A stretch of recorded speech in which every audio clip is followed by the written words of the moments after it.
may maling akala ang marami. Iniisip nilang ang Sigma Male ay walang emosyon, parang robot na hindi na maapektuhan ng mundo. Ngunit hindi ito totoo. Ang tunay na Sigma Male ay may memorya at bawat kilos at alaala ay may bigat na hindi basta na ibabalik. Simula ng kwento, ang mga bagay sa kanyang paligid ay bumabalik, ngunit hindi ang tao.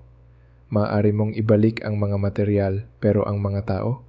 Kapag sinubukan mong balikan sila, madalas may sumabog na hindi inaasahan. Ang lakas ng isang Sigma Male ay nakikita sa paraan ng kanyang pagtugon sa ganitong sitwasyon.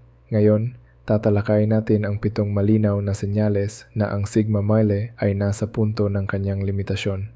Una, malalim na katahimikan. Ang unang palatandaan ay hindi sa salita, kundi sa kawalan ng salita.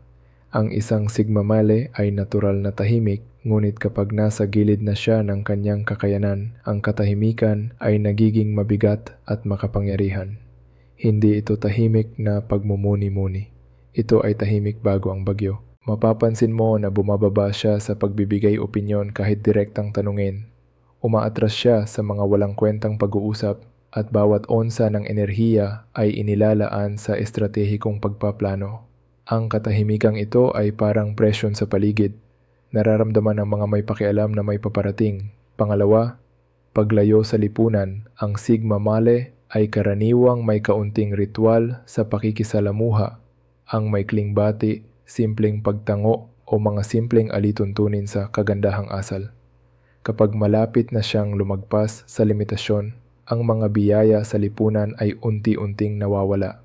Tumitigil siya sa pagsagot sa mga text na hindi mahalaga at maaaring dumaan sa tao ng walang pagkilala. Hindi ito kasamaan. Ito ay isang mekanismo para protektahan ang kanyang enerhiya. Ang dating magalang na distansya ay nagiging ganap na paghihiwalay. Pangatlo, pagbabago sa enerhiya at presensya.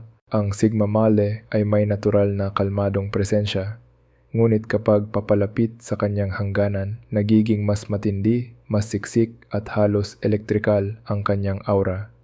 Maaaring mapansin ng iba ang hindi karaniwang espasyo sa paligid niya o ang takot ng hayop sa kanyang presensya. Bawat kilos niya ngayon ay sinusukat, bawat galaw ay may layunin. Ito ang pisikal na anyo ng isang taong nag-iingat sa bawat unit ng enerhiya para sa isang nalalapit na hamon. Pang-apat, nakatingin na parang patay na mata, tingnan ng kanyang mata. Ang Sigma Male ay karaniwang mapanuri, ngunit kapag naroroon na ang stress, nagiging malayong-malayong tingin ito, parang 1,000-yard stare. Hindi na siya nakatingin sa paligid, tinitingnan niya ang kanyang sarili at sinusuri ang bawat posibleng hakbang. Makikita mo rin ang pagbaba sa pagkurap, isang natural na tugon sa matinding stress. Ang titig na ito ay nakakabahala dahil nagpapakita ito ng isang lalaking handa na at walang mawawala. 5. Biglaang pag-aalis ng hindi mahalaga. Ang Sigma Male ay bihasa sa pagtatanggal ng kalat sa kanyang buhay. Ngunit kapag nasa rurok ng tensyon, ang paglilinis ay nagiging mabilis at walang awang. Maaaring tanggalin niya ang social media accounts, alisin ang contact, kanselahin ang subscription, o itapon ang mga sentimental na bagay. Hindi ito ordinaryong paglilinis, ito ay psychological scorched earth. Pinapaliit niya ang mundo sa pinakamadaling pamahalaang elemento, handa sa paparating na krisis. 6. Maliit ngunit nakahiwalay na pagsabog.